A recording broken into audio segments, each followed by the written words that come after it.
Welcome to the Nostalgia Test Podcast, the show where two longtime friends put their mainstream pop culture past to the ultimate test, the Nostalgia Test.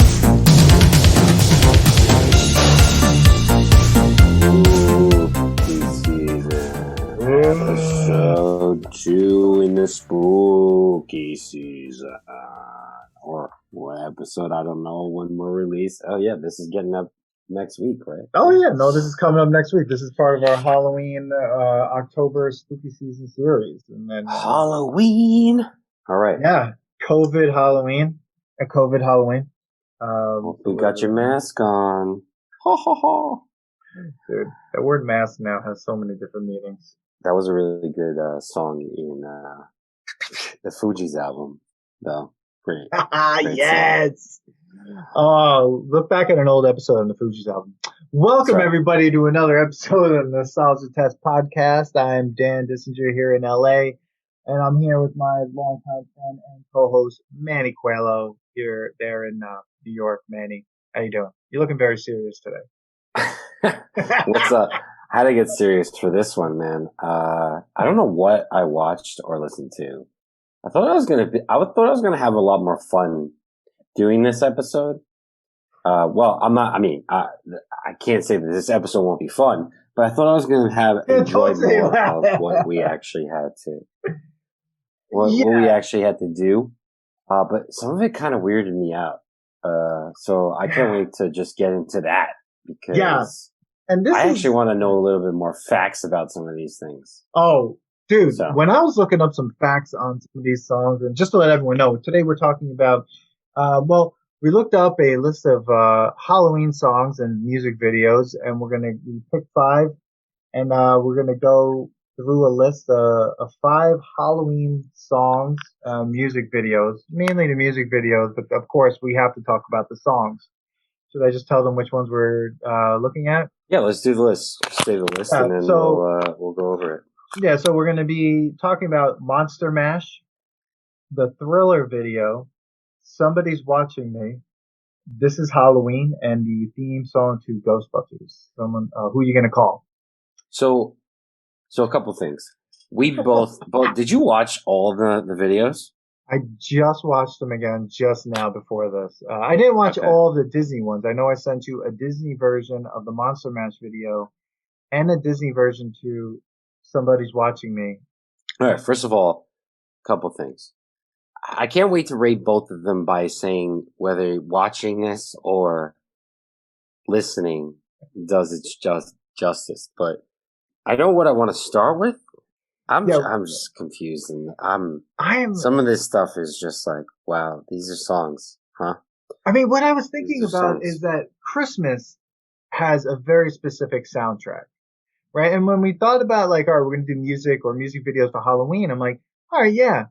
But then I started thinking, I'm like, what are the Halloween songs? And I know there are songs that are then connected to Halloween. Yes. You know what I mean? But it's kind of forced. Like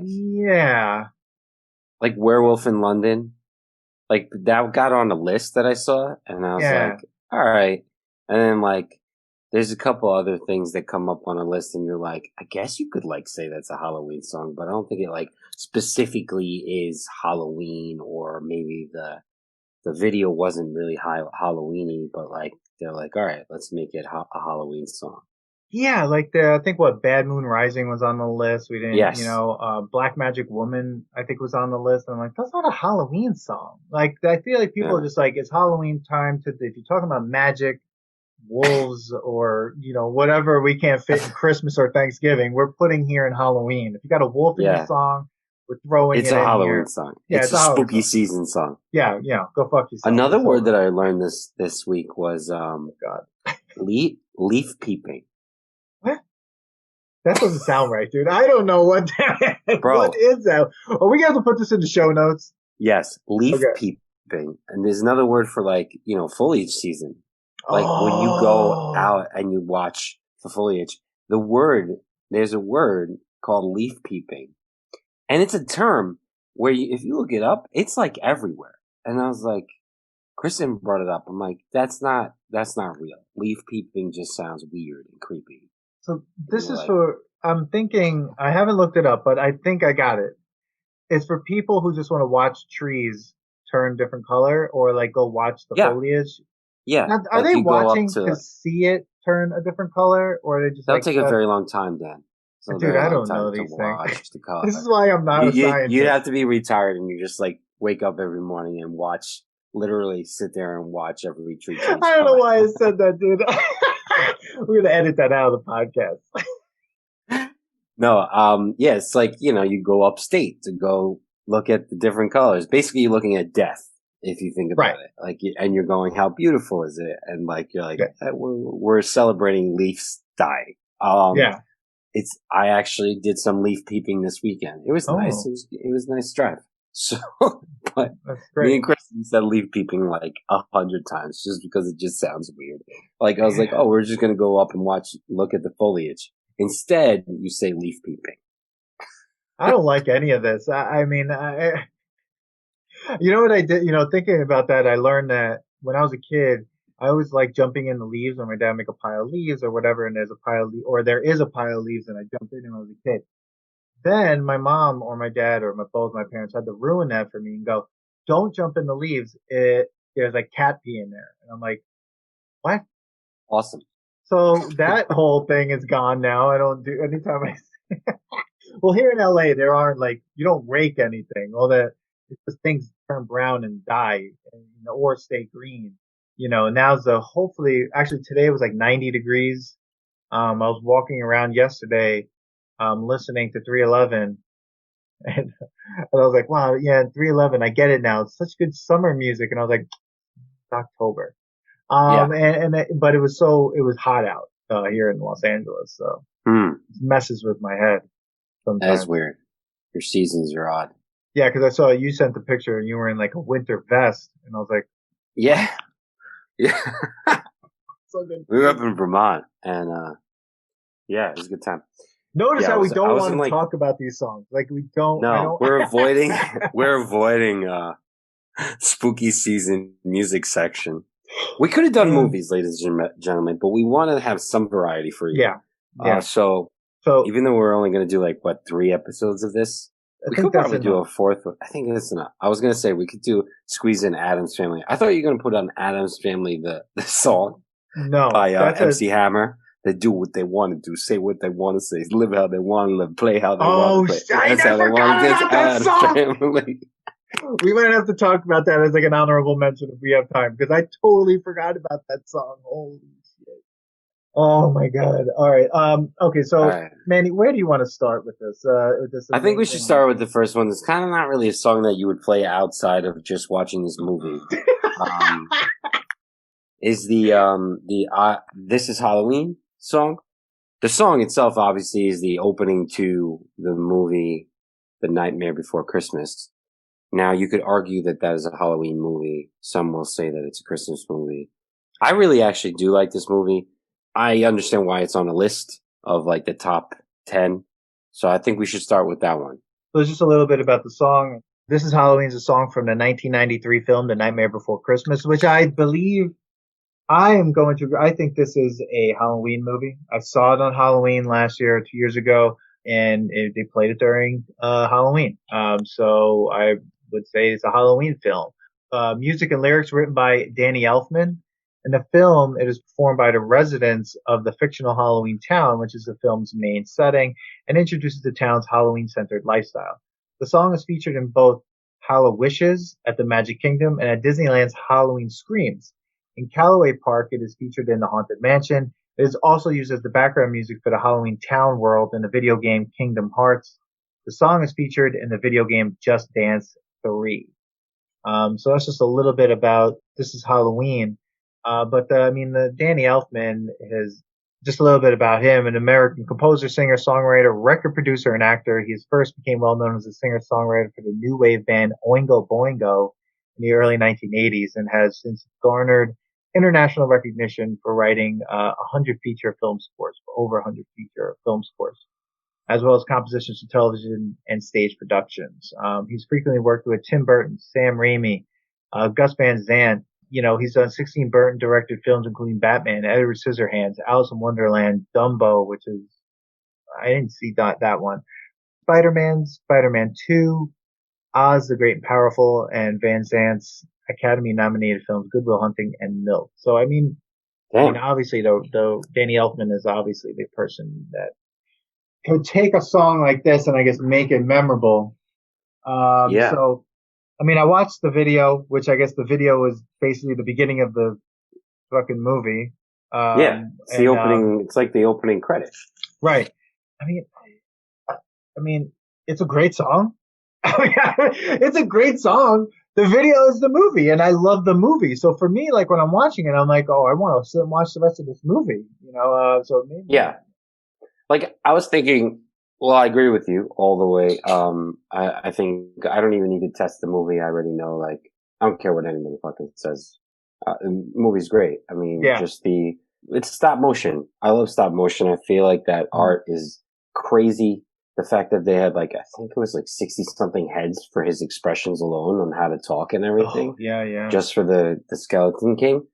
That part, I love the video, the song, This is Halloween. It's really just that, right? This is Halloween. There's other things that are going on, but I don't think the song works well outside watching the video. Cause I'm not playing this at a bar. I think about Halloween parties, right? If you put this on, is this an intermission song? It's time to use the bathroom. We're going to stop you from dancing. Or there's other songs on this list that are a lot more, jam. Facts, where you can sit, you can dance a little bit, move a little bit. This is just kind of you'll get some people that are probably this is Halloween, Halloween, Halloween, and then you'll get people after 10 seconds, you're like, all right, skip the fucking song. That was the weird thing. The other songs on this list, like you said, if it's Halloween or Halloween season or spooky season or leaf-peeping season, whatever you do during October, that's, whatever. Pumpkin spice season. There's also known as, what's his name? Han Solo season. Because all the girls start wearing the puffy vests, the winter vests. Anyways. Dude, what? This is for real? Bro, type it in. I don't want to. Oh God. Anyway, I felt like this is a great song for being in the movie. Yes. You're right. If this came on and we were at a party, say we were a Halloween party, and someone's like, all right, it's my turn on the aux, right? And they're and they put this on, it's this is Halloween. I'd be like, are we supposed to lay down now or stop moving or march around? It feels weird because it's a funeral march almost, and I'm really worried about if someone is sitting there and they're bopping to it, it's this is Halloween, yeah, hear it. Everybody just started breaking into a musical of death. Right. It's the weirdest song. Oh, by the way, there's 400 heads for the Jack character. I just looked it up. Over 400 heads. Really? Around 400 heads, yeah. Jesus, I thought it was 60 something. Wow. Yeah, I looked it up. Totally off on that. But I feel it's weird, and it's weird because I'm thinking of this song, and I'm thinking of what we're do on the show, and I'm like, does it pass the nostalgia test as a song? As a song and as a video, I guess too, right? We're looking at the videos because I watched. Well, you said to look at the video, so I'm going to say that this kind of is all a video, really. Yeah. Music videos. Yeah. Along with the song. Yeah. Halloween music video. Yeah. So you kind of have to wrap it all together, I would say. But this is a satellite to the whole movie. That's the thing. This one, you don't you can't dance to this. You're not going to have fun to this. You're getting ready to watch the movie. Sure. This is an appetizer. Right. Exactly. Right. And after I hear this song, if I'm out, I'm gonna be like, fuck, I'm going home to watch this movie. It's a perfect preview or advertising to this movie. You're like, man, it's in my head. I really want to see this. Like after this episode, if I'm like, usually I'm wired and I can't go to sleep for like another hour. I might turn on that movie and just watch it. You know, again, going back to that party situation, I'm like sitting there going, if I want to like end the party, like, yeah, this is some good. I'm putting this on. Like, I'm not putting any of these other songs on. I'm throwing this song on. It's just like they're gonna get these people out of my house. This is a spooky season way of saying it's closing time. Yeah. Okay. Oh my God. Song. Oh, it's closing time. Right. So when around spooky season, it's just like, all right, here we go. This Halloween. Everything's in a minor key. It's just like, oh boy, we gotta go. But they're kicking us out. Yeah, they're kicking us out because I don't want to be here to know what's gonna happen after this song. But like, even if you put this on, right? Like, I swear, I feel like if you put the videos onto any of these other songs, it's gonna energize people. But like, again, like you put this video on, people are either sitting down to be like, so we're watching this movie, or two, I'm going home to watch this movie. I felt like let down after like it's just, you know how like the king's about to he comes out of the well. Oh, I know. And then it cuts, and I'm like, wait, no, now I want to. I want to see the rest of the scene. I know. I was like, all right, I just watched all of the minor characters like I say hello. Like one of their other songs. What's this? When the snowflake comes. That is one of my favorite songs from that film. I couldn't live in Halloween Town. That was another thing. Like watching the video, I was like, I don't want to live here. I love Halloween, but I couldn't live in Halloween Town. No. The other thing is, I was also thinking throughout all of this, like a few of these, I'm going to reference our last episode that we did. Everyone go listen to episode 16, Killer Clowns. I was like, Nightmare Before Christmas already looked better than Killer Clowns from Outer Space. I mean, immediately I was just like, this movie looks great. It's a great movie. Yeah. Where like Killer Clowns from Outer Space, I was like, and even the opening song to that, I was like, no. I mean, we could have put that on the list, but I feel like I didn't even like that song. At least it was a little bit more energizing than this one, though. I think safe to say, I would say that this is a nostalgic song, and it, to me, passes the test because even though, so as a song, it still makes you, it's still good enough to make you want to see the movie. Yeah, I'm going to agree because I feel like this song, even though the discussion is like, does it pass the nostalgia test or not? But like the discussion we've been having being like, but this is not a song you put on to go to a Halloween party or you get ready. Yeah, but we didn't. This is not an episode of like. No, I know. Jamming Halloween party songs. Like, I'm hosting a party at the Lithology Brewing Company, and I'm gonna put on this song. This is just about top Halloween songs. Please, dude. Next time you could have an actual party, dude. If you have to do it, you have to like just to see what happens, see what the crowd reaction is. It's just like it's like, all right, here we go. It's like this is Halloween. I bet you people start singing to it. I bet you they're like, oh, this is hilarious. But about like a minute and a half in, they're gonna be like, all right, bro. You have this has to get cut off at some point. Like people start to like look at each other. I mean, that's a lot with a lot of like nostalgic songs. Like you just kind of like, okay, this is cool. You made me think about it, and now I need to move on. I'm gonna agree. I think This Is Halloween passes. It's not a party song or a party video.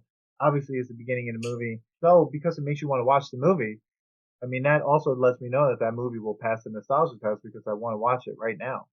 Yeah. I literally want to watch that movie. Yeah. Congratulations, Danny Elfman. I know you've been waiting to hear if your song from Nightmare Before Christmas passed the nostalgia test. Well, guess what, Danny Elfman? It does. It does. Let us know. All right, what is next on this? Oh, my God. I feel like if we're going to stay on this theme of movie themes, we could do this next one and do the theme from Ghostbusters, which, let me just the theme from Ghostbusters. Which when I looked up all of the info I wanted to look up on it, I was like, holy shit. So the theme First from of all, did Ghostbusters you by look Ray up Parker the? Jr. Okay, Yeah. thank you. Okay, No, a hell, dude, bro.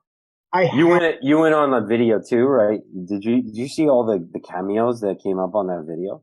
dude, that Yeah, video was it's out of fucking hand. And the thing was, it's a video. Like it's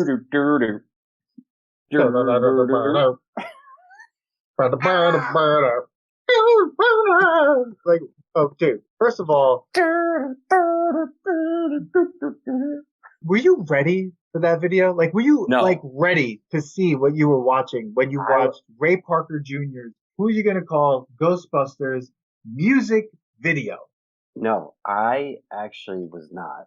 I thought, first of all, I thought it was just gonna be like the like outtakes of Ghostbusters, which was in there, Yes. but I didn't realize there was like an actual '80s like video going on. Like you could have taken out the cuts of like all the different Ghostbusters things that are going on, Yeah. and just watched what the hell '80s video we were watching, and Yeah. it would still have been classic.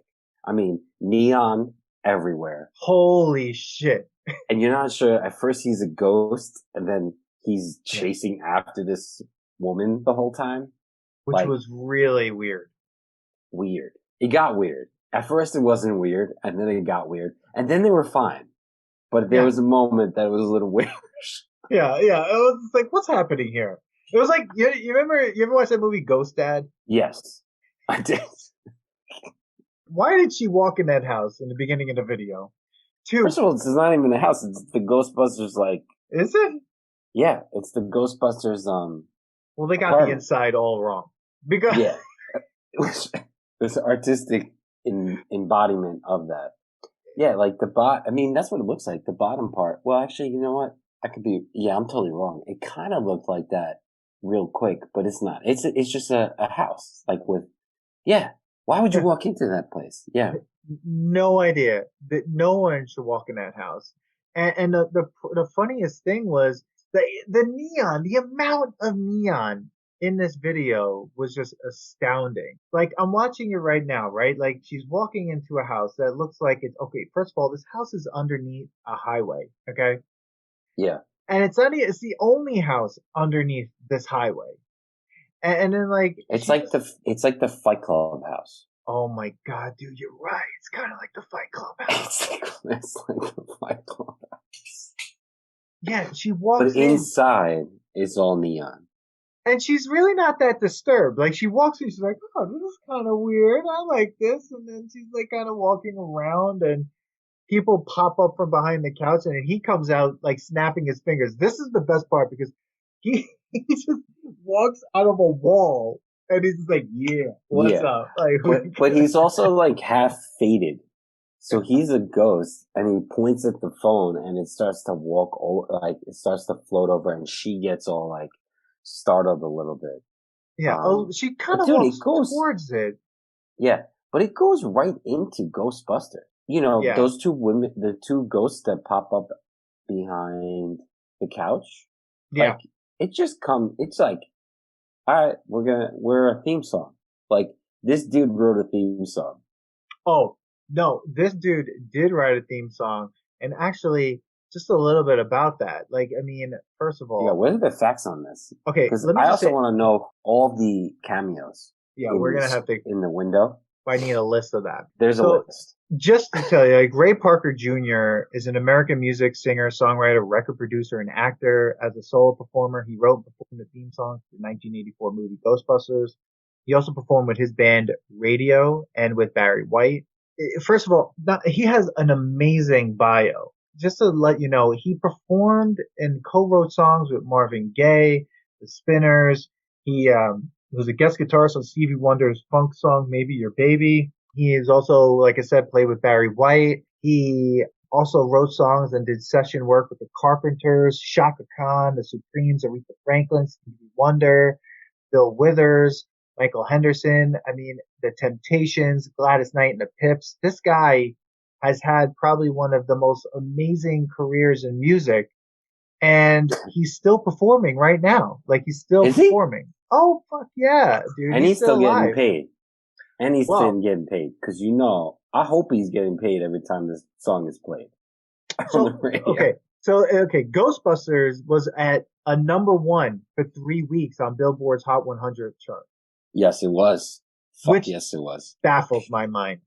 That this song was for 3 weeks a number one hit. For 2 weeks, it was a number one on 2 weeks on its Black Singles chart. The song also nominated for an Academy Award for Best Original Song, but lost to Stevie Wonder's "I Just Called to Say I Love You" from The Woman in Red. Parker's song secured him a 1984 Grammy Award for Best Pop Instrumental Performance. Other hits from this period called "I Still Can't Get Over Loving You" and "Jamie."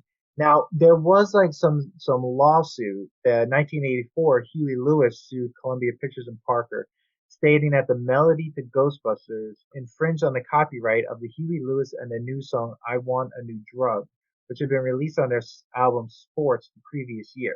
The three parties reached a settlement in '95, which banned them from revealing any information that was not included in a press release they jointly issued at the time. In March 2001, Parker then filed a suit against Lewis for breaching part of the settlement, which prohibited either side from speaking about it publicly. Whoa. Yeah, I mean, Huey, Louie, watch your mouth and go back to the future. yeah, I mean, seriously. I mean, I think that's Like what, just, he couldn't get enough of that? He had to go jump in on the Ghostbusters train? yeah, right? I Yeah. mean, come on now. I mean, Power of love over here. According to Parker, he was approached by the film's producers to create a theme song for the film, though he had only had a few days to do so, and the film's title seemed impossible to include in any lyrics. However, when watching television late night, Parker saw a cheap commercial for a local service that reminded him that the film had a similar commercial featured for the fictional business. This inspired him to write the song as a pseudo-advertising jingle that the business could have commissioned as a promotion. That's great. Yeah. I That's mean, great. oh, and here are I have the list. yes, are you looking at this shit? Dude, that's crazy. Oh Danny god. DeVito, Chevy Chase, John Candy. Yeah. Yeah. Just, Yeah. there's a lot more. George Wendt, Al Franken, Carly Simon, Peter Falk, like Columbo. Like they got Columbo. Like I don't understand that. When I saw that, I was just like, why is Columbo in this video? Like, what did they go? Like, we need Peter Falk. Get him. Yeah, it was weird why there was cameos. I guess because the movie must have been so good, and the song and the theme song, that it was like everyone just said, like, when you heard it, it was like, who are you gonna call? Ghostbusters! And like people were just like, hey, you want to be in this music video? Like, I don't know who knew who. I wonder if the director knew everybody. I don't know, dude, because like Ghostbusters has like an also really interesting history because like Bill Murray didn't want to do it. I think it was like, yeah, Harold Ramis. It Yeah. was like one of his early films. They were Was it trying to. before or after Caddyshack? Because didn't he do Caddyshack? Harold Ramis did Caddyshack. I don't He know. directed Caddyshack, I believe. Yeah, he directed. No, it was after. So Caddyshack was 1980. Ghostbusters was 1984. And Dude, I at the think, end they even have the Ghostbusters in the movie, in Times Square with this guy singing Ghostbusters. Bill Murray's dancing on the floor. He's breakdancing. They put him on the yeah, floor. the whole thing baffles me. Like, it was such a weird video. The fact is that like they needed a song. They contacted Ray Parker Jr. He literally had a few days to write this song, Sure. and he literally just like pulled it out of the air I mean, there's not much you need to say, right? about the song. When there's something strange in a neighborhood, who are you gonna call? Ghostbusters. I mean, it was great. It's catchy as fuck. Holy shit. Okay. I would have to say that's the one thing about these fucking Halloween songs, is that they are catchy as hell. Like here it is. If there's something weird and it don't look good, who are you gonna call? Ghostbusters. I'm calling. I'm not afraid. Not afraid. Not afraid. Not afraid. No, who you calling now? Calling now. These lyrics are terrifying. Like they're bad. But I think like it's because the movie's so kitschy. I mean, when you think of like even what it is. Oh, I love it. I'm listening. Yeah, I know. It's crazy. But like as a music video, it's like First of all, the music video shows you the whole movie. it does. Like it's a preview to the movie. If you hadn't seen it, it's like an advertising alone for the movie. It's just a ridiculous '80s movie, or like she's running through a hallway of neon. All of a sudden, I feel like there's a little bit of campiness to it. First of all, why the neon? I don't know. I am so But baffled by the neon. I don't understand it. it's a weird artistic view. But Yeah. either way, I thought it was great. I don't know. I mean, the video itself is just like basically showing you some like Ghostbusters clips, and well, what else are you gonna do? They're like, what are we gonna do? And then he's like singing in front of a neon mic, and he's just like making weird faces. Which I mean, he must have been like, this is ridiculous. Dude, this video was directed by Ivan Reitman. Ivan Reitman directed Meatballs, Stripes, Ghostbusters, Ghostbusters 2, Twins, Kindergarten Cop, Dave Jr. He also produced or helped produce Animal House, Beethoven, Space Jam, and Private Parts, and probably a bunch of other stuff. But the thing is, like, he directed this Ghostbusters fucking music video. Yeah, he wanted to make. I mean, what kind of direction do you need for this? I'm not really sure. That's what I'm saying. Like, you have this guy who directed. They're just. The actress that was in it, her name is Cindy Harrell. She is an actress. She was known for Falcon Crest, Twilight Zone, Nothing in Common. That's really it. Really, she's probably had some small parts on things. It looks like she stopped acting in 1988. And she was in the Ghostbusters video. And yeah, that's really it. I think I read somewhere that Ray Parker Jr. was like one of the people to like really embrace videos. Okay. But I'm still baffled by everything that happened in it. And I'm also confused by the ending, which looks like Bill Murray being forced to do something. Yeah, they put him on the floor and they try to like spin him. What are you talking about? He did that. He put himself on the floor because he's like, I'm tired of walking. Well, they're making him do the line dance, right? Of like, who are you gonna call? I mean, it's just ridiculous. I mean, it does look like, first of all, the dude has a Ghostbusters t-shirt on. That was the best when he took his shirt off and it was Ghostbusters, doesn't he? And everybody's just realizing how big of a hit this thing was. Now, do you think? I mean, this is probably shot while the movie was being shot. Probably. Right? It had and they're just like, you're going to do this. And Bill Murray's like, are you fucking kidding me? But Dan Aykroyd looks really happy. Happy. He's like, I'm getting paid. I'm getting paid. And then they throw Ernie Hudson in the back, which when we do Ghostbusters, let's say, believe we should do Ghostbusters. There's a huge story and history of what happened to Ernie Hudson's character in that film. Who, the black guy? Yeah. Yeah. Yeah, they cut his story pretty short. This is a party song, though. I feel like you could put the Ghostbusters theme on in a bar. You could probably play this video, and I believe people would get excited about it. Yes. Yeah. You can do anything with this song. This song can be played. It can only be played in Halloween. Like, I'm not going to play this. I mean, I got played in January, but you're going to be like, Ghostbusters. Yeah. It's over. Yeah. But it's great. This is definitely a song that you could play at a Halloween party. This is definitely a video that you can put up. People are going to watch it, especially with the cuts of the movie. And everyone's going to sing along. I'm going to say that the Ghostbusters theme video, it's hard because it's the video too and everything's wrapped up in it. I don't know. I feel like I enjoyed it and I think I would tell people to watch it because I'm fully entertained by the idea that there was an actual video of this. There was a real video that then interspliced the movie clips in it, but then was a video. Dude, the whole thing was nostalgic because you're seeing some actors in there that, some of them aren't even alive anymore. Yeah. And they're just as getting into the cheesiness of this song. Like, the song is such a catchy song and it's gone through so many, look how many years have passed and that song's still probably top 3 songs in Halloween songs. I would say. I wonder if Ray Parker Jr. performs it when he's does a concert. No. Not unless it's like Halloween. There's no way. Okay, this brings me to a thing. You know that Siberian Orchestra thing, those guys with the Christmas metal band? Okay.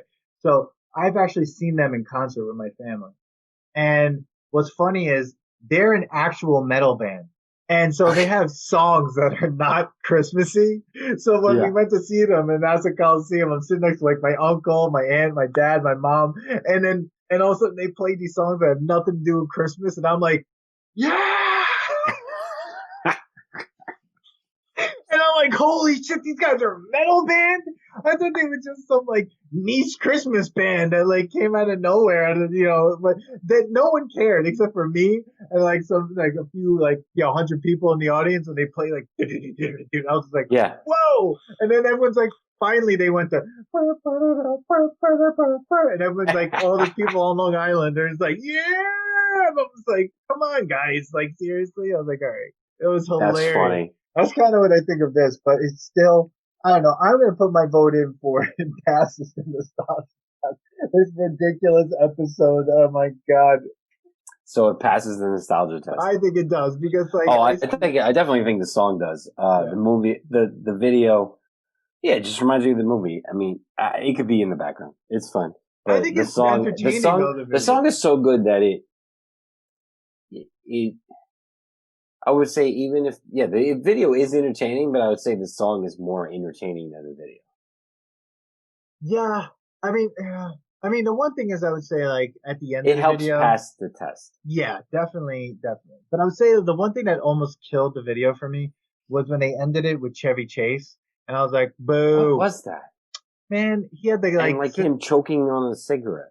Yeah, what was that? It's like, we know that Chevy Chase and Bill Murray don't get along. We know the history. Apparently they do. But not the Caddyshack history. So around that time, I don't know.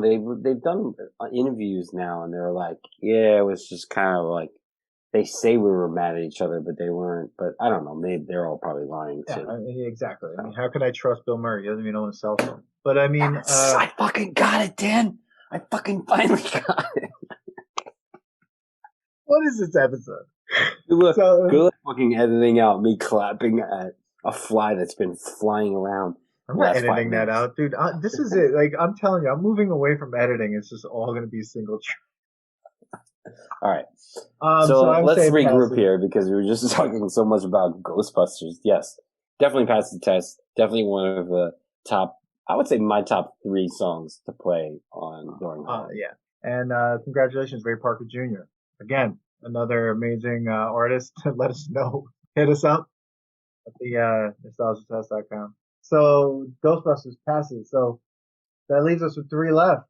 And I feel like the 3 that are, well, I don't know, Manny, you choose the next one. Go for it.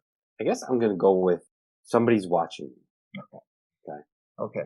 Yeah. This is, got a feeling somebody's watching me. Did you know those are the 2 voices of the Jackson brothers? So I was having this conversation before this, and that's, I looked it up. I always thought this was a Michael Jackson song. I did not know that this was not a specific Michael Jackson song. Michael Jackson and, was it Jermaine Jackson? Yeah, Michael and Jermaine Jackson sang the background vocals on Somebody's Watching Me by Rockwell. Yes. Yeah. Now, let's talk about this video. Holy shit. First of all, what do you think about the song? The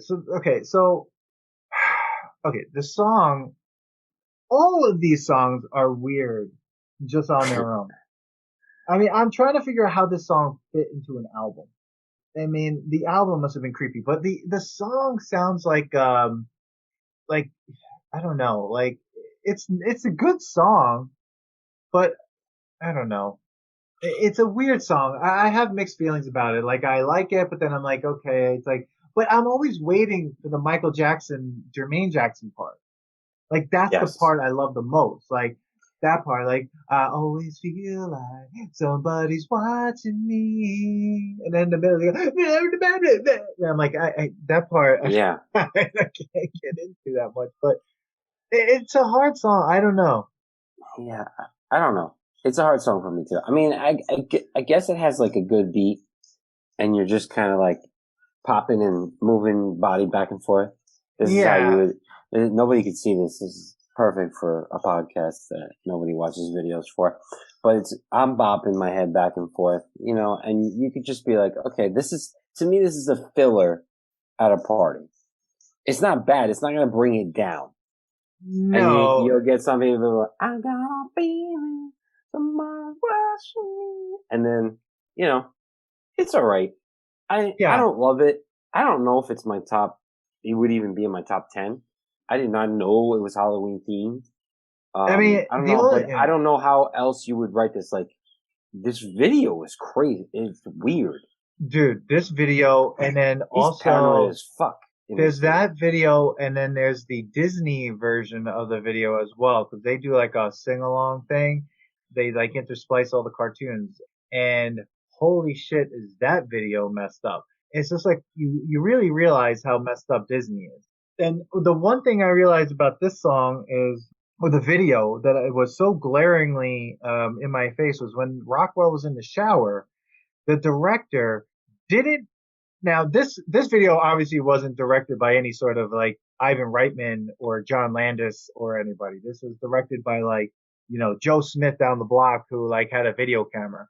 And like he didn't frame the shot enough because you saw that Rockwell was wearing pants or shorts or a towel in the shower. So like you can see the rim, and I'm like, wait a second, he's just in the shower. He's like, I'm always here. He was in the shower for a long time in that video. Yeah. And but he was wearing pants. What's with the Asian writing on the newspaper? Dude, I thought I was watching the wrong video. I put it on and I'm like, why is this a Japanese or this is like an Asian newspaper? Yeah. I didn't get that because that's LA. Like when he came out onto the balcony, I'm like, that's LA. That's like kind of where I live. Like did they just not have like a newspaper at the time and they grabbed whatever like they had for the setting? But why that one? I mean, you could have had anything. Like you could have picked up any newspaper. I don't know. I don't know, but the whole thing was like and really then they had like disturbing. A crow flying. There's like a crow flying in the house. Okay, but not only was there a crow flying, but then also there was a lot of fake crows. There were like also stuffed crows and live crows. I feel like he didn't even around. I feel like he was like visiting someone's house. Like this wasn't. It's supposed to be his house, but yet he's like paranoid, walking all over his house. But that's the thing I'm trying to figure out. Like, okay, I put it on. It's like it seems like it's him that picks up the paper. He goes and he's reading it. He's reading that paper, right? Yeah. So we can assume that the narrator or the POV person can speak Chinese or that can read Chinese, Japanese, or read this Asian newspaper. So then there's a vase on its side, broken. So it's like you're thinking like, did someone break into this house? But then it's not. It's just someone walking through it. Did he break into the house, or was somebody dead? Or was somebody dead in the house? And is he dead? And it's a haunted house. Oh my God, bro. You have to rewind the video to 44 seconds in, 43, 44, 43 seconds in. Rewind the video because I hear you're listening to it. I can hear it. Like, rewind it to 44 seconds and pause it. And you'll see that he's wearing a towel in the shower. Yeah. I saw that. What is happening? You have enough money to get Michael Jackson and Jermaine Jackson in this time period to be on this song. You should have some money to like direct this fucking video correctly. Yes. Oh my God, dude. That like but when I saw imagine him performing this song. Like he's stuck performing this. Well, did Rockwell do? I mean, I don't know much about Rockwell. So I mean, again, so Rockwell, Kennedy William Gordy, better known by his stage name Rockwell, is an American former musician and singer-songwriter who signed to Motown. He is best known for his 1984 single "Somebody's Watching Me." Now, were all these songs from 1984, except for Monster Mess? Except for, I mean, a lot of them are. Anyway. He is the son of Motown founder and CEO Berry Gordy.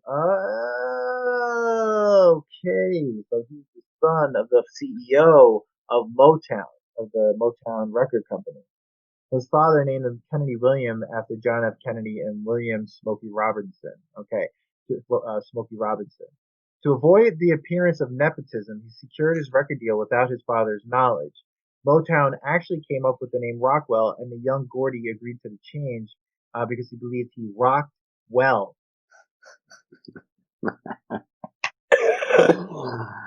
Awesome. Woo! In 1984, he had his biggest single, Somebody's Watching Me, with childhood friend Michael Jackson singing the chorus lyrics and Jermaine Jackson singing backup. Somebody's Watching Me became a gold certified million selling #2 song in the US, which also peaked at #6 in the UK. It held #1 on Billboard's R&B chart for 5 weeks. Follow-up singles underperformed, with Obscene Phone Caller being Rockwell's only other top 40. It reached #35. Rockwell released 2 more albums before ending his musical career. So he didn't have a long career. That's really it. His half-sister is actress Rhonda Ross Kendrick, the eldest child of Diana Ross. Wow. So he comes from a real prestigious family. I don't know how I'm kind of, this song doesn't really do it for me. It's weird. This song's another song that I could tell you this. Ghostbusters, I could play the whole time. Yeah. At a party. Yeah. This song, after 3 of I got a feeling somebody's watching me, I'm over it. It's time to move on after a minute. Dude, I agree. And not even that, the video is ridiculous. Because at 2 minutes and 35 seconds, you see that there's a woman under the bed. I don't know why. The house is haunted. But is it haunted, or are there just people squatting in it? Dude, they didn't have the budget to make him fade away, just like in the Ghostbusters album. Well, the Ghostbusters obviously had a lot more budget. I mean, you had Ivan Reitman directing it. You have celebrities like Danny DeVito, John Candy, and everyone in it. I'm giving you the link in the chat here. This is the Disney one. Okay. You want me to check this out real quick? Yeah, just check it out real quick, because this is Disney. Disney's fucked up, man. Dude, yeah. Disney has some artists that are fucking crazy. Yeah. I mean, it already looks disturbing. 10 seconds in, it already looks disturbing. Mickey has no pupils. He's just, looks like he just took a heroic dose of mushrooms, and his pupils just dilated all the way out of his eyes. I feel like in Halloween things, they just want to scare the shit out of Mickey. And I never noticed that Pluto has a bump on his head. Yeah. Okay, who's watching me? Okay, and now he's got a gun. Dude, this is the thing about Disney. They always they go straight to violence very quickly. Dude, this song's not that bad. I'm thinking, and now I'm rehearing it, the little very electronic. Oh. And it's another mashup, but does that mean they have that? Okay. That was weird. Again with the gun. Somebody's watching me. I remember this from a kid, being a kid, the shoes connected to the shotgun that Mickey had. Somebody's watching me. So is this is from a movie? Or so what Disney used to do is these mashups during the holidays. They do these song mashups, and then they would take all their songs. Whoa, did they just throw someone off a bridge? Yes, they did. Holy and somebody's shit. hanging. Somebody's also hanging. Wait, you didn't see the scene where there's somebody gets hung through a window? Oh my you just see the shadow. Holy dude, that was really wrong. It was wrong. This is for kids. It's for kids. Oh my God, what is that guy doing? Okay, obviously, these are from other Disney films or Disney cartoons or whatever. But I'm trying to think, what Disney cartoon do you need that, where, okay, in this scene, we're going to illustrate someone hanging another person? I don't know. That shit was fucking violent. Wow. Dude. I have to shut this off. Because I'm really creeped out by the whole thing. Holy shit, dude. Okay. I will say that it is more entertaining probably than the real video, but definitely do not think that I want to watch that ever again. Wow. Woo. Disney mashup. Yeah, well, it says a lot about when you put a song to videos, how you can change the perspective of that video and the feeling of that video. Let's rate this, Dan. How are you going to rate this? Because I kind of like this song and I kind of don't. I don't know. I'm saying it's nostalgic. It doesn't pass the nostalgia test for me. I don't think that makes it bad. I think that, like, unlike the Ghostbusters theme song, where people are probably going to be like, how can you think the Ghostbusters theme song passes? And I'm going to say, because I will play the Ghostbusters theme song, and listen to it. And I will also listen to This Is Halloween because it's a good song. And even the video to both of those are good. But somebody's watching me. I don't understand the video. I don't know why he's wearing pants or shorts or a towel in the shower.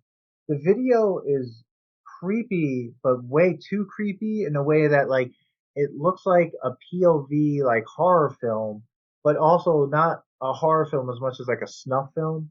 And that creeps me out. And the Disney version doesn't make it any better. And then the song's good, but I think, like, like I said, like you said, like, after a few beats, I'm kind of like, all right, and I'm only looking forward to the Michael Jackson part most of the time. So I'm reading it nostalgic only. Yeah, I'll agree. I have to agree with that. Nostalgic only. I like the beats. I like Michael Jackson and Jermaine Jackson definitely help out on it. Oh yeah. I don't really think about this song at all. The only reason why it was number 5 on the list or something like that, and I was like, all right, let's put it in there. Yeah. So this is not a song that I really think about ever. No, I don't think anyone does. Some people might. I mean, it was a top single, I guess. It did well. I just think it's like, I'm over it. Didn't do anything for me.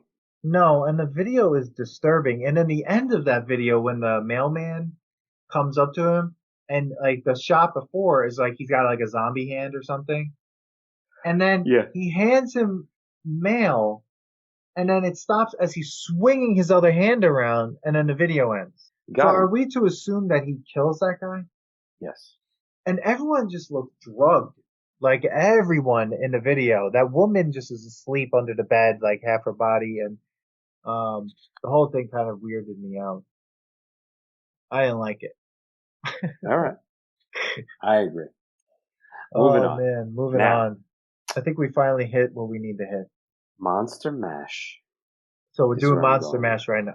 Because the last one is the best one, I think. But Monster Mash. Now, let me tell you this. Before we get into the video, because first of all, there's 2 videos I watched. Yes, you did.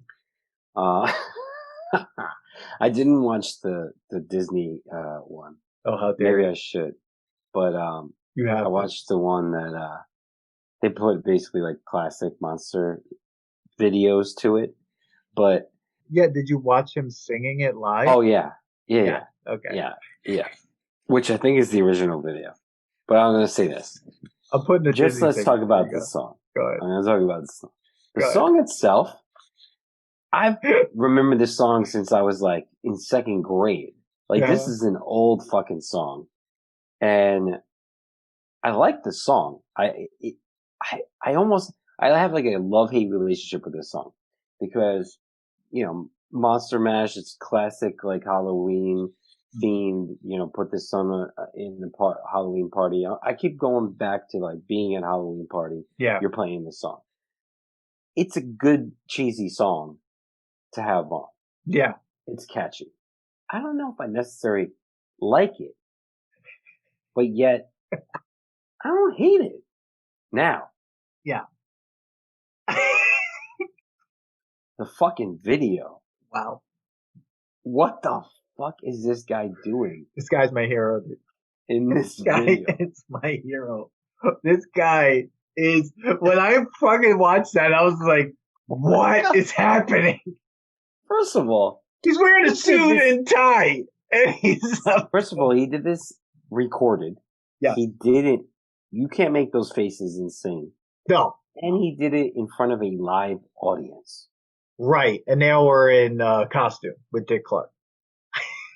I'm not even sure what the costume next to the guy. Dude, what was that? I think that guy was like probably like some serial killer that we don't know about. He got into that.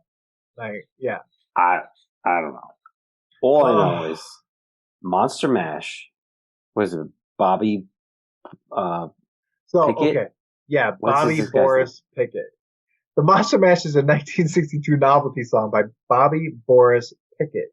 The song was released as a single on Gary S. Paxton's Garpax Records label in August 1962, along with the full-length LP called The Original Monster Mash, which contained several other monster-themed tunes. The Monster Mash single was number one on the Billboard Hot 100 chart on October 20th to 27th of that year, just before Halloween. It has been a perennial Halloween favorite ever since. This goes deep, though.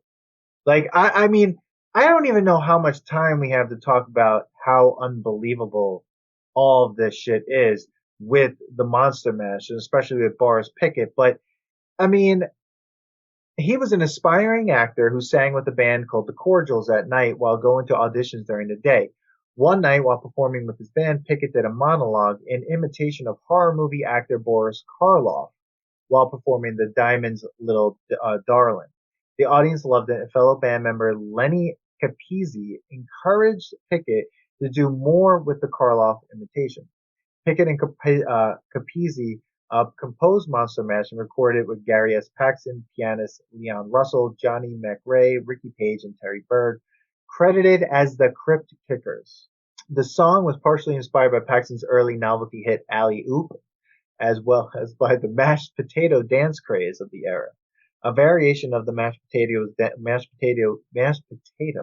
was danced to Monster Mash, in which the footwork was the same, but Franken-style monster gestures were made with the arms and hands. And it goes on. But I mean, literally 1,000 people covered this song. It is probably one of the most, played songs of, Halloween. And you don't, without the song there, I mean, Halloween without the song doesn't make sense, probably. No. What doesn't really make sense is how he performs. Like, anybody who's listening to us right now, when we're like, the fact that we're both kind of sitting here in silence is because we watched the original performance of this song. Yeah. And it is something to be seen. Yeah, everyone, I'm going to put the link to the performance in the show notes, but he performed it on October 13th, 1964, on the American Bandstand show, and it is quite possibly one of the greatest things I have ever fucking seen. I mean, unbelievable. I mean, I don't know. I mean, what do you mean? What do you mean? What do you think, Manny, when you saw that? When you saw that for the first time? I mean, come on. First of all, the still picture of it, you're like, what the fuck am I about to watch, right? If you just see the picture of his face, yeah, it's crazy, right? It's crazy because, like, so he gets introduced, and as the camera is going into him, you could see he's distorting his face to turn into like a monster. I'm like, what is he about to do? And I was like, all right, he's only going to do this in the beginning of this song. No, he keeps this on the whole fucking time. Dude, the facial expressions that this man is making, distorting his face like a monster, is crazy. I don't even need to watch any other scary movie. I'll just watch this guy's face. It was crazy. I'm watching it on mute, and it is the creepiest shit I've ever seen. He basically does a monster mash of his face. Yes! He monster mashes his face. That's what he does. But it's amazing. Like, the dedication. He doesn't stop. Like, he doesn't get tired. He's moving his eyebrows. There's pieces of his faces that are moving different. And like, just like with every word. And this is not a song that's like, not full of lyrics. There's so much in it. He talks about Dracula, Wolfman. He talks about every single monster that's there. He talks about what day it is and all this stuff. And he's just going nuts. His face moves constantly. This is a long song. It is. It's 4 minutes and 23 seconds if you have the introduction added to it. I think it's like a 3 minute, almost 4 minute song. There are more lyrics in this song than the Ghostbusters song. Yeah. The Ghostbusters song doesn't have many lyrics at all because and I think in a genius way, Ray Parker Jr. knew, how am I supposed to do this song? It's really hard to write a song with the word Ghostbusters in it. So he did it. So he did it the right way. But the Monster Mash is like a whole story. It's like a short story. Yeah. I'm No, yeah. it's crazy. Yeah. And the LP is amazing. So the LP for the Monster Mash album is like the Monster Mash. Then like there's a song called Blood Bank Blues, Graveyard Shift, Scully Gully, Wolfbane, Transylvania Twists, Sinister Stomp, Me and My Mummy, Monster Motion, Monster Mash Party, Irresistible Igor, Bella's Bash, Let's Fly Away, and Monsters Holiday. Now, there's a couple other ones in there that I don't know how to pronounce. They made a whole album of it. Of this whole song? Or, oh, you mean like A just like whole album about. of novelty like Monster Mash like songs. That's crazy. Yeah. I mean, he also did in 1975, Pickett recorded a novelty spoof on Star Trek called Star Trek with Peter Ferrara, again performing some of the various voices which was played on Dr. Demento's radio show for many years. He also performed a duet with Ferrara in 1976 titled King Kong, Your Song, spoofing the movie by the same name that was released that year. So this guy is like the original Weird Al. Yeah. I mean, he says here in the 1980s, a musical sequel to the Monster Mash called The Monster Rap was released, which featured Pickett teaching the creature to speak through rapping. Though not nearly as popular as the original Monster Mash, it once again found a reasonable following with the Dr. Demento fan base. Wow. And here's the best part. In 2005, Pickett protested inaction on the United States government's part towards global warming by releasing Climate Mash, a new version of it. What is happening? Dude, you guys have to watch this video. It is phenomenal. He died in 2007. He was 69 years old. It looked like he had an amazing career. With just this song? I mean, I feel like this song pretty much like launched his career. You know what I mean? Oh my God. Yeah, this is why. So, his obituary, it says Bobby Boris Pickett. Oh, New York, AP. He does the Monster Mash no more. That's. And then it goes down like his whole career, but it's so stupid.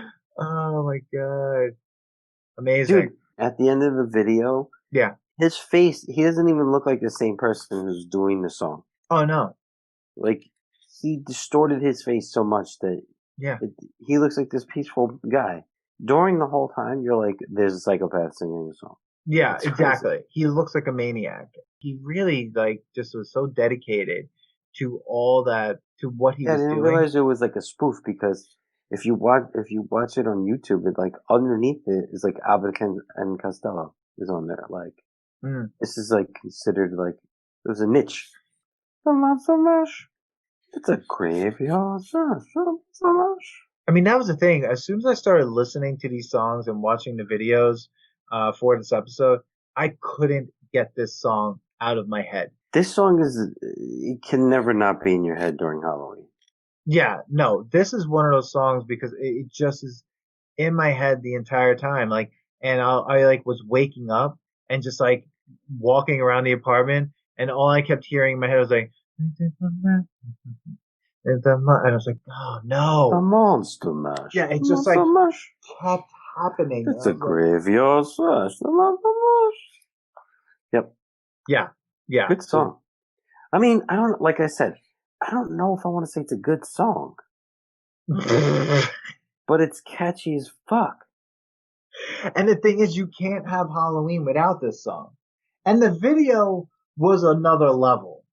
I mean, even if I compared what I saw in the American Bandstand video to like somebody's watching me, right? I get what's happening on the American Bandstand video. And I even get the Disney like one or whatever. Rockwell's video for somebody's watching me. I it's just like didn't understand what was happening. It doesn't grab me like the Monster Mash, which is like I can't believe I'm saying these words like that. We're talking about the Monster Mash, a song that like I like just think of like oh little kids like in school, and Yeah, it's like oh Halloween, here's some candy, shut up and eat it, and then like here listen to the Monster Mash. yeah, yeah. This was played for all ages. This is still goes on during a Halloween party. Oh, 1000%. Imagine like not having this song on. Like people are like play the Monster Mash. It's like the Oh yeah. Freebird of Halloween. Oh, it's Play Freebird. it's definitely the free bird of Halloween, bro. I mean, That's crazy. oh, I'm exhausted. This song So makes how me would exhausted. you rate this? After seeing the video of him singing it, it really brought it to a whole new level. I mean, that was a performance that has to be studied. That performance should be studied by like singers and actors of all kinds. I mean, it Yeah, was unbelievable.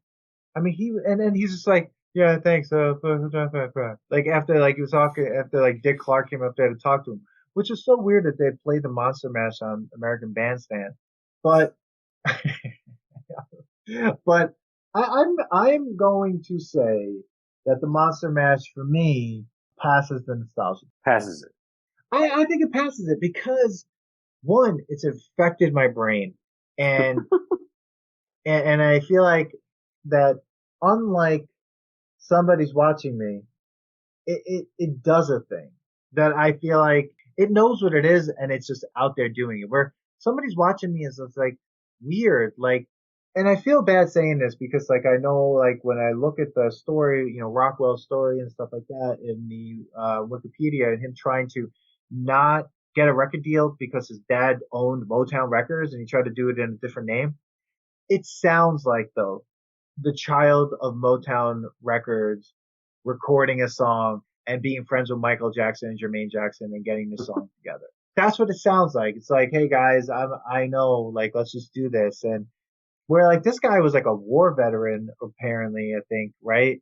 And he like has a whole comedy and writing career, and this is like a whole thing for him. Like he created this like whole character.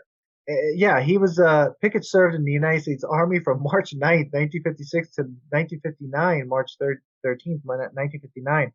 Was stationed in Korea for an unknown period of time. Who? Okay, in whose bio just is like, yeah, he was stationed in Korea. Oh, for how long? An unknown period of time.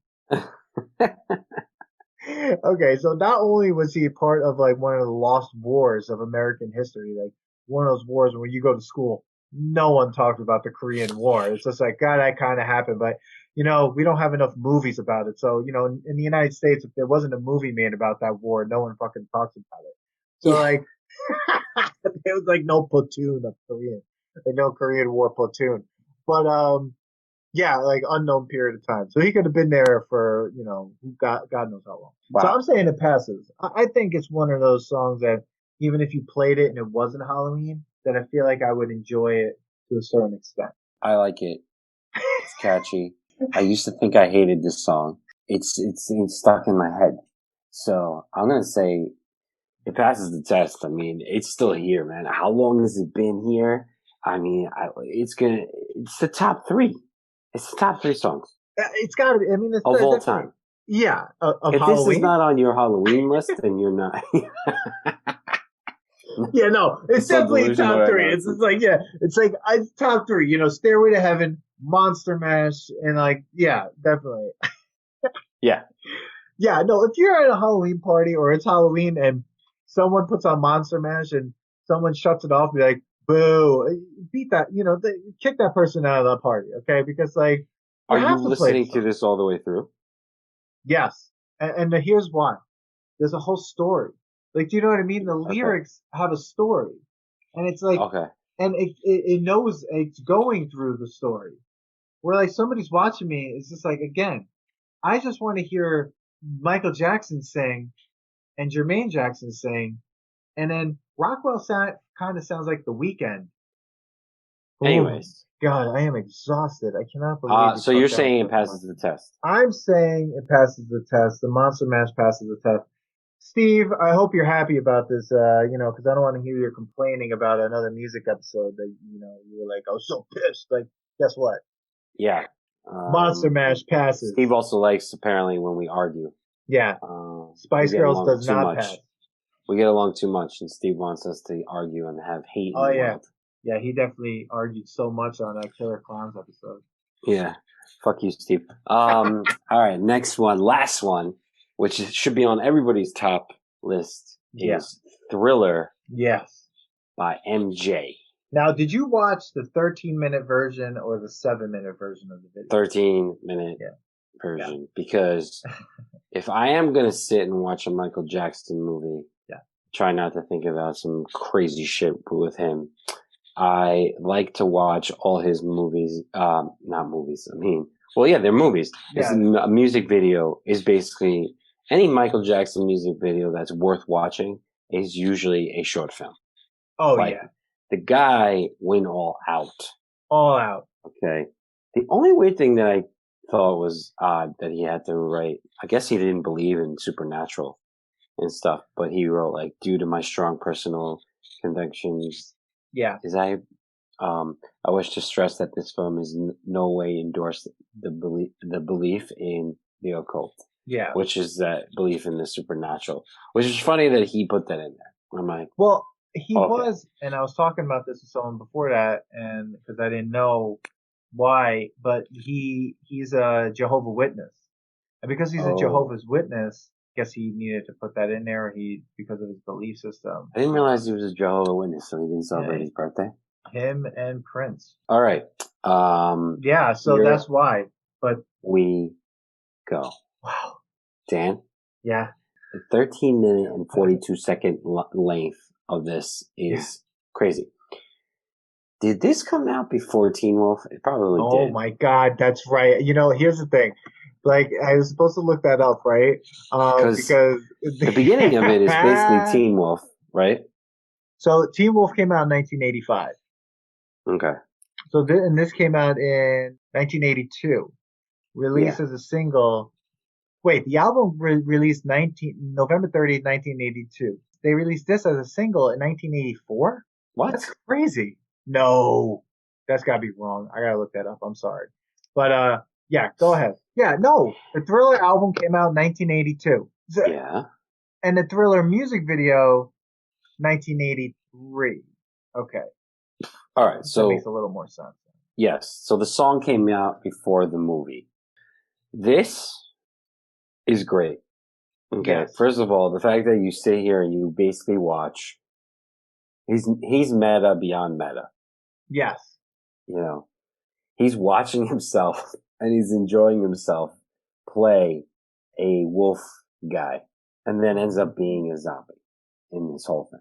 Oh, he's Teen Wolf before Teen Wolf is even a movie, right? Yes. Right, yeah, because Teen Wolf is 1985. Actually, on the Wikipedia page, the reason he got the idea of this movie in early August after seeing his horror film, An American Werewolf in London in 1981, Michael Jackson contacted the director of that, who was John Landis. So, again, another unbelievable director for this music video. At the time, commercial directors did not direct music videos, but Landis was intrigued. He and Jackson conceived a short film shot on 35mm film with the production values of a feature film with a budget of $900,000. Wow. Just to do a video, a 13-minute video. Yeah. Of course. I mean, it seems like that. Another thing says it was like budget was $500,000, but I believe it's around somewhere in between $500,000 and $900,000. But still, that's a lot of money for a music video in 1983. Yes. Yeah. What else facts you got here? Oh my God. I mean, let's go with the facts because everyone knows this. Yeah. A 1983 music video made for Michael Jackson's song Thriller, directed by John Landis and written by Landis and Jackson. So they wrote it together. It references numerous horror films and stars Jackson performing a dance routine with the horde of the undead, Ola Ray, who just a little bit of Ola Ray. She is an American model and actress, most notable for her role as the girlfriend of Michael Jackson in the short film Thriller. That's really it. That's all she really did. On the Wikipedia page, it says that's all she really did, other than she did model for Playboy once. She was the Playmate of the Year in June 1980. That's her career. Jackson contacted Landis after seeing his film, and then they paired and did this whole thing. It was filmed at the Palace Theater in downtown Los Angeles, the junction of Union Pacific Avenue and South of Calzona Street in East Los Angeles, and the Angelino Heights neighborhood. So it was filmed all over LA. It was launched to great anticipation and played regularly on MTV. It doubled the sales of the Thriller album, helping it become the best-selling album in history and sold over 1 million copies on VHS, becoming the best-selling videotape at the time. It is credited for transforming music videos into a serious art form, breaking down racial barriers in popular entertainment, popularizing the making of documentary. The success transformed Jackson into a dominant force in global pop culture. The Library of Congress described it as the most famous music video of all time and has been named the greatest video of all time by various publications and reader polls. In 2009, it became the first music video inducted into the National Film Registry as culturally, historically, or aesthetically significant.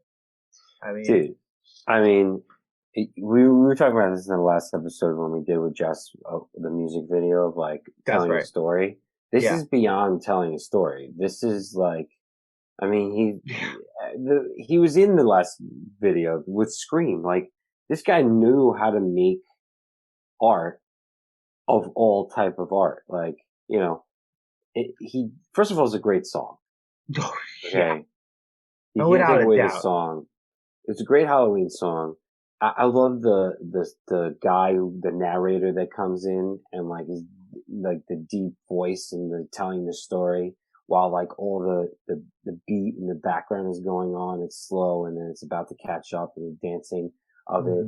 I mean, and then you got him bringing in one of the best filmmakers to do a music video. Yes. But let's make a movie and change. How many costume changes did this guy have? Yeah. Hit the Wolfman. They transformed him.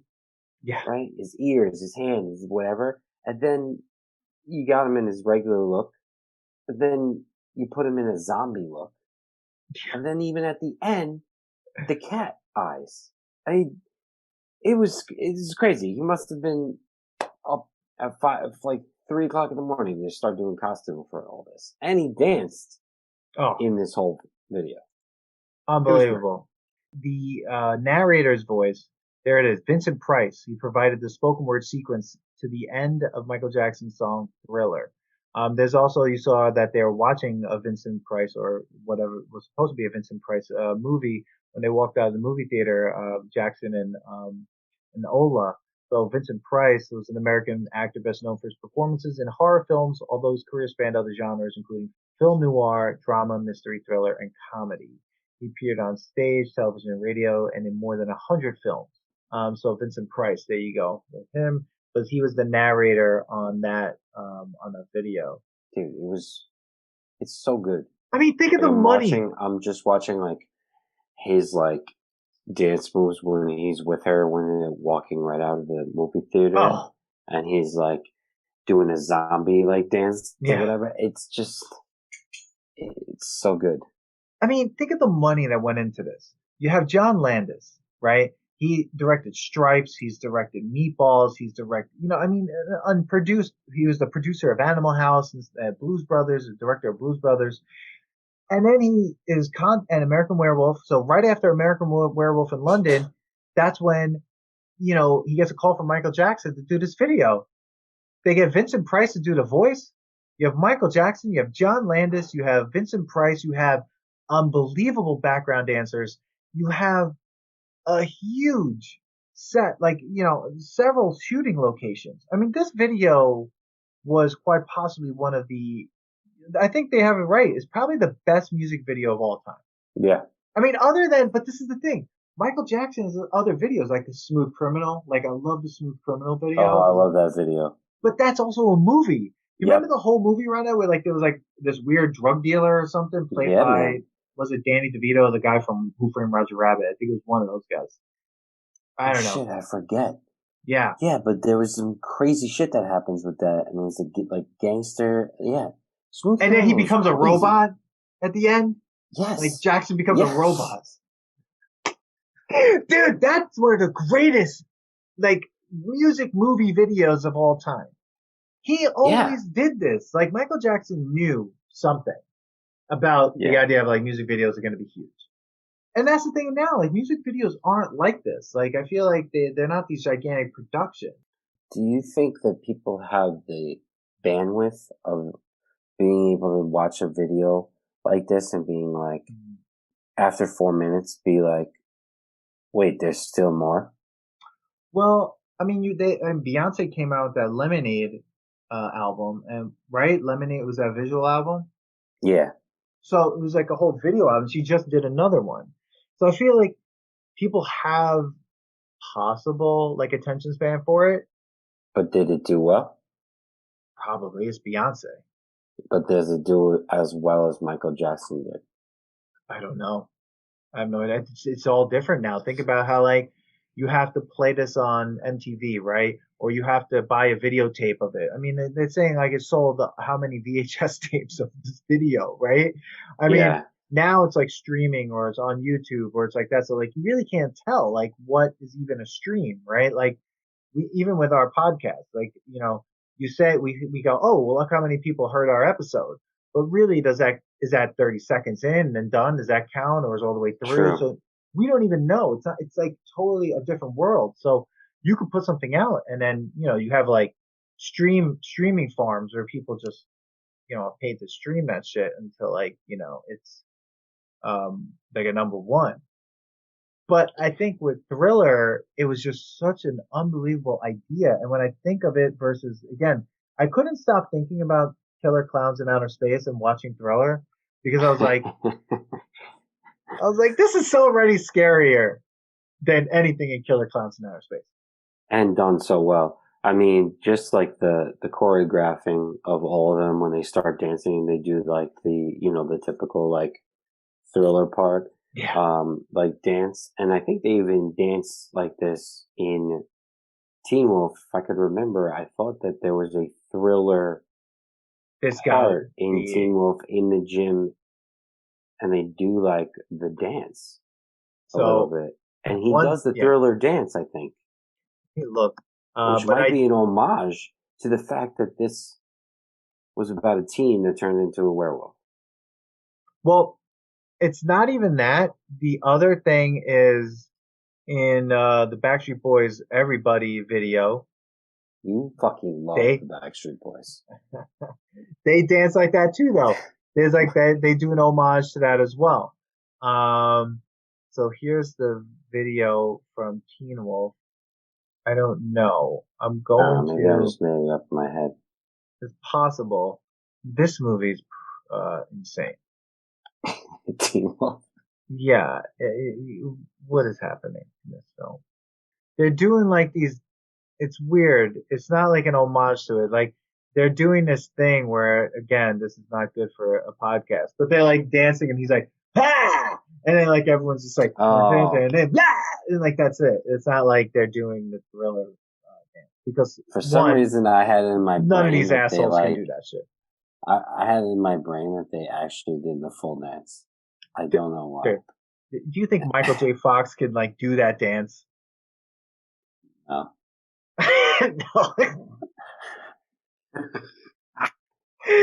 No. I don't know why I thought that. All right. Well, Oh my god. anyways. But like, Dude, the yeah. choreographing, the acting, they're in the house all of a sudden, Yeah. and he's like, I'll just take you home. I think one of the craziest things about this video, though, if I was thinking about it, His jacket.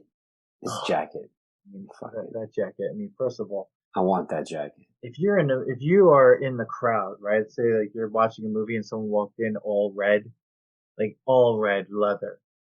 I mean, something's going down. You got to be two people to pull that off. Okay, Name them. And that's Michael Jackson and Eddie Murphy. I knew you were going to say Eddie. I was like, are the only two people to pull that off. Because, yes, he wore it on one of his stand-up. I think Delirious, right? I think so. Yeah. But those two people, if those two people walk in, you're like, all right. Makes sense. This is going to be good. That guy's not just going to stand in there and be a boring guy. Okay. No. You're not walking in with a leather pants and leather jacket and be boring. Like, you can't.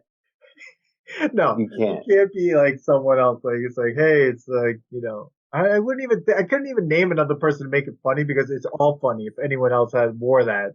Or it's just like, beat that person up. Like, what did they do? Because I'm trying to think about, like, any other person that's famous. No, but you have to be famous to make that work, like, to the fullest. Okay, like, so if Chevy Chase walked in. No. Now? No. Not now. Chevy Chase now or National Lampoon's Christmas Vacation Chevy Chase? Yeah, that Chevy Chase. Yeah. Still. Would it work? It wouldn't even work? fit. Or would it work as, like, he just looks stupid? Like, I look at Michael Jackson, I don't think he looks stupid in it. No. I'm just like, it fucking works for him. Isn't that weird? Like, when I saw him wearing that and he was in the movie theater scene, I was like, yeah. The one thing I was thinking was like, he must be sweating his ass off. Oh my God. Wearing leather pants and a leather jacket in a crowded movie theater in the 80s. It smells like ass everywhere. That girl's all up on him, and I'm like, get off. Like, go away. I'm sweating. Yeah. Like, and he's eating popcorn. Now there's butter involved. Dude, he is the happiest son of a bitch eating that popcorn. He was just so happy. Like, he was smiling, and he was just like, yeah, popcorn. And he's like, I'm so good. And he's watching himself on a screen. Like, that's the thing. Go. They're watching themselves on a screen. Yeah. That's the weirdest part about this movie. They're in the movie theater watching this movie, and it's them on the screen, and she's scared of watching herself. And everyone in the movie theater is just like, not going like, wait a second. Yeah. It's that guy, and he's wearing the same goddamn thing, basically, almost. But actually, I was like, oh shit, he's wearing like a mini high school Letterman jacket. He was wearing a Michael jacket, a Letterman M. I'm like, is this guy, did they make him a Letterman jacket? And he's like, he's so full of himself that he's like, make it an M. Yeah. But it works. I'm just like, yeah, make it an M. No, it works. I mean, he graduated from his own school. Yeah, you're right. Him, Eddie Murphy, and probably the only other person I could do like a full bodysuit of leather in a color that no one else should wear is Prince. Because, again, Prince wore all purple, right? No one else. But he has ass chaps because, like, he knew he needed to let his shit breathe. Yeah. That's what he needed. Yeah, exactly. But I think, like, when you think of, like, when you said, like, Chevy Chase, I feel like if Chevy Chase put that clothing on, two things would either happen. One, he would spontaneously explode. Like, I think he would just, spontaneously combust. Or because the clothing is just too awesome. Or two, it just wouldn't fit. Like, he'd put it on, it would just look loose. And it just looked like it wouldn't be fitted. I wonder if my father wore something like this. Oh my God, dude. I gotta find out from my mom. You have to. Because he used to go to Studio 54. And, I mean, this looks like something you would see at Studio 54. Again, another place where no one should wear leather. They didn't just sell two of these. Like, this was an outfit. Yo, imagine this is like, shit you wore. We're only making two of these. We're making one for Eddie Murphy, and we're making one for Michael Jackson. And Prince, but Prince gets purple. Oh my God! Please tell me that there's a Wikipedia page for this like whole outfit. Holy shit! Okay. There's a. So the red jacket worn by Michael Jackson in Michael Jackson's Thriller in 1983 has been referred to as the Thriller jacket. Designed by Deborah Noodleman Landis. Oh, she was just like, oh my God. Again. Oh wait, I know who else could have gotten away with this. She was a Landis. She's like, I guess the wife or the yeah. Anyway, the candy apple red jacket with black stripes was noted for its many zippers, its M logo, and Star Trek-esque angular, rigid shoulder design. The jacket became the hottest outerwear fad of the mid '80s and was widely emulated. Because counterfeit copies of the jacket could sell at over $500, in 1984, Jackson filed a lawsuit in New York City to prevent unauthorized copies of the jacket and his other merchandise. On June 27, 2011, the jacket sold for, holy shit, $1.8 million, the cost That's of insane. Killer Clowns in Outer Space. The buyer, Lady Gaga, described the jacket as the greatest piece of rock and roll memorabilia in history. Did she wear it? She must have put it on. She had to have worn it at least once. I mean, Oh, that would be gross. You know how many times he probably sweating that in the costumes that he was God. in? This woman did a lot of awesome stuff. Like, I want to learn more about her. So, Dude, I could tell you that the other person that could pull wow. that off was Tyler Durden. Yes.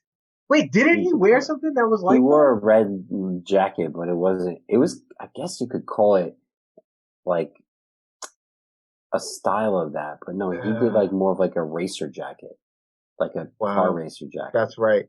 Dude, so this woman, Deborah Noodleman, I guess not Noodleman, Nadulman. I destroyed her name and I'm really sorry. Landis, she was, the spouse of John Landis. She also created the jacket and fedora for Indiana Jones. The college sweatshirt worn by Bluto Lutarski, John Belushi in Animal House, the red jacket from Thriller. She's also a professor and historian and costume designer, like I said, American author. So she's got an unbelievable career. She's because of her, this video and his whole career is like, I mean, the collaboration of the Landises and Michael Jackson for this is just ridiculous. Dude, it's crazy. This is a great video. The one thing which was crazy is like they're walking down the street after they get out of the movie theater and then it's desolate, like immediately. Sure. Like, and then they turn around and they're surrounded by zombies. I'm like, how did they not notice that they were coming from all sides of them? Well, dude, like, dude, every scene, like the graveyard, them coming out of that, Yes. the details in every single costume, and just the details in Michael's like face, because Yes. it changes while he's dancing. Like they did a lot of different dance moves, and he was wearing like 2 or 3 different faces throughout the thing. Okay. It keeps switching. His faces keep switching? Yeah. Yeah, I know. The one zombie that freaked me out when I was a kid and still freaks me out to this day was the guy that opened his mouth and all that goo or blood just came out of it. Yeah. I was like, whoa, shit. I was like, that guy. I'm like, that's the guy that every time I saw this video, that like, I was just like, that image was burned in my brain. Yes. But his dancing was amazing. And what made me think about this music video, the dancing from the 1980s when it comes to music videos in the early 90s. That there was dancing was really, really, really, really, really important. Yeah, of course. But it was just really unbelievable dancing. You know what I mean? Like it was just like, it wasn't just like shake my ass dancing. Like this was like dancing. It was amazing to watch. Everyone was like, they put their heart and soul in this, and they actually like they sold it. Like everything about it. Like they fucking told these people we're gonna dance and we're gonna dance in zombie uniform. Mm-hmm. Dance like zombies would, but also look professional. Oh yeah. Like, they could have half-assed this thing. They did not. Like no. They were dancing like crazy while in costume. Yeah. Michael Jackson does not half-ass anything. I mean, this video, this one, the one from the, episode 15, and when the playlist, Scream. The Scream video from the R&B, episode. I mean, you could see that like whenever he was going to do something that was going to be big or do anything that had to do with his music or anything, he was putting everything he had into it. There wasn't just like some bullshit video. It was like, and especially this one was just a work of art. Dude, like they got the people's faces and stuff. Mm-hmm. Like I'm watching this right now when they're doing like the choreographed dance where they're going back and forth. Yeah. They're selling the face of a zombie, of how a zombie would still look, but yet, and still like dancing. I'm like thinking in my head, like, how many times they had to learn this choreograph and then they had to act as well. Like, this is a great dance crew. Everything about it was great. Unbelievable. I don't know how much more I can say how great this was. Like, listen to this. Like, Jackson created the zombie dance with choreographer Michael Peters, who had choreographed the Beat It video, which is another great video. Jackson said his first concern was to create a zombie dance that did not seem comical. He and Peters imagined how the zombies would move by making faces in the mirror, incorporating jazzy moves, and not too much ballet or whatever. Yeah. This was the first time Jackson had interacted with a woman in a video, which Landis described as a breakthrough. Jennifer Beals turned down an offer to play the girlfriend. The first time that he interacted with a woman? In a music video. Oh, wow. Yes. That's amazing. Jennifer Beals was supposed to be the girlfriend and she turned it down. This was like so big. Entertainment figures including Marlon Brando, Fred Astaire, Rock Hudson, and Jackie Kennedy Onassis visited the set of this video. Wow. Of course they did. This is unbelievable. This is all for one song.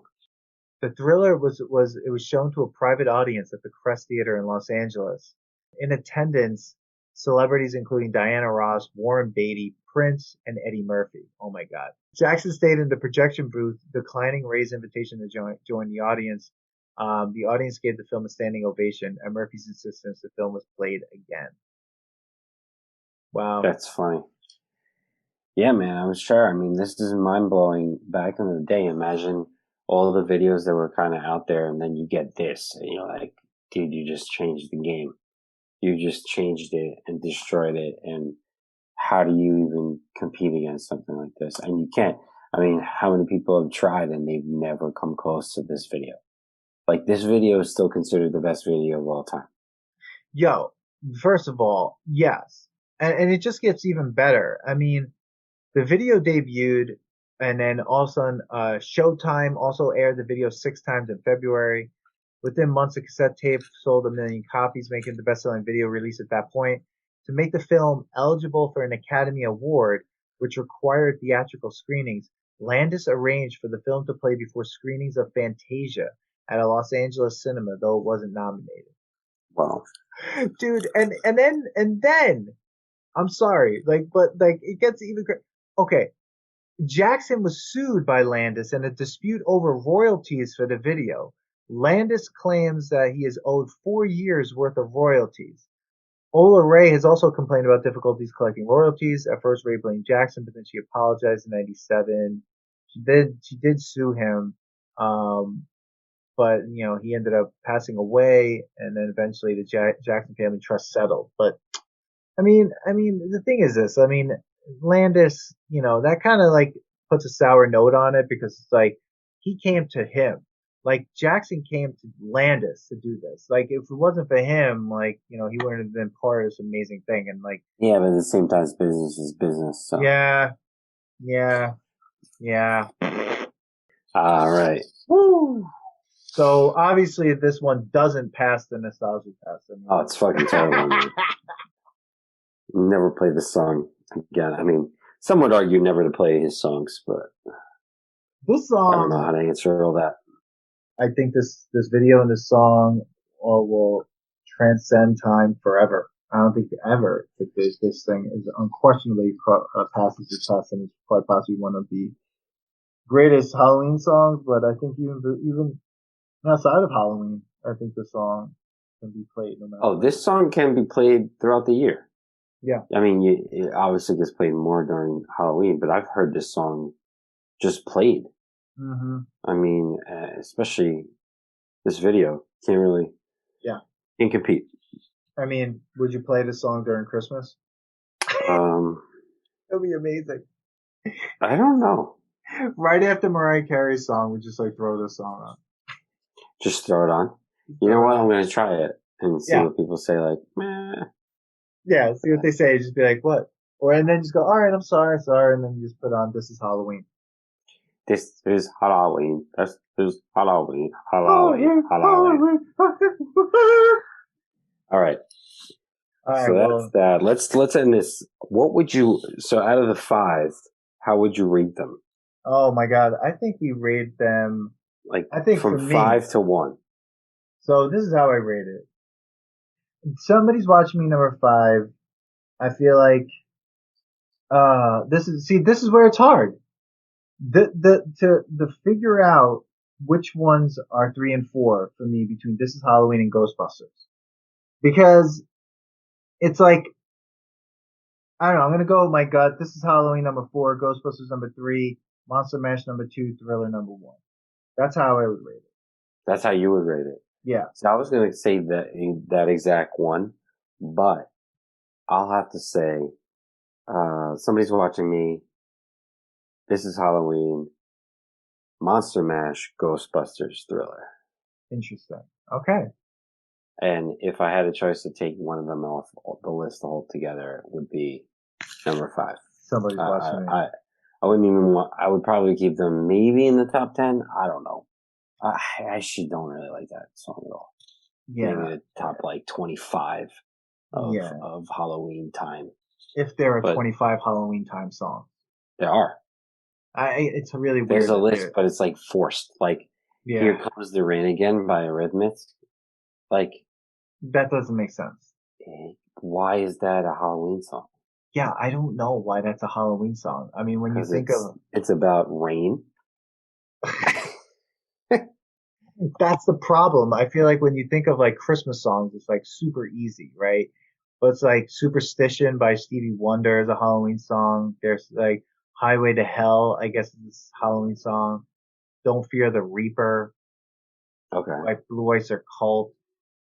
Wolves of London by Warren Zevon. I mean, I get it, but like you're right. I think a lot of it is just like forced. It's not like Halloween songs. Like when I think about Christmas songs, I think about like holiday songs, like songs that you hear only on that holiday. There's songs that you're mentioning sometimes get played like all the time. Yo, they put "Creep" by Radiohead as a Halloween song. Yeah, that makes no sense. Highway to Hell. Yeah, Demons by Imagine Dragons. Like, why? I mean, I think that you're right. Maybe like all of Alice Cooper could be a Halloween, but I don't think like a lot of these things are actually Halloween songs. Zombie by the Cranberries, just because it's the word zombie, does not make it a Halloween song. No. It's like the furthest thing from a Halloween song. You know, I will say Addams Family by MC Hammer. Oh shit, yeah. You know, yeah. I mean, if that was on the list, it would have to it would knock somebody's watching me right off the list. I think he would off the list, man. What was that? That was the song, and I don't even want to watch it. I don't even want to, listen to it. I mean, you don't want to give it a leaf. You don't want to give it a leaf peep. I don't, because I just want to remember it as being. It was for Addams Family 2. Do do do do. Do do do do. Do do do do. Do do do do. Do do do do. Okay, so we open up with MC Hammer. Oh, Wednesday's there. Christina Ricci was in this. Well, of course, if it's going to be say what they want to say, live how they want to play, how they want to play, dance how they want to dance, do have to dance. Addams Family. I want to say what they want to say, live how they want to live, play how they want to play, dance how they want to dance. Addams Family. You know what this was? This is terrible. This was MC Hammer's Ninja Rap. Yeah. It was the sequel to a very popular movie.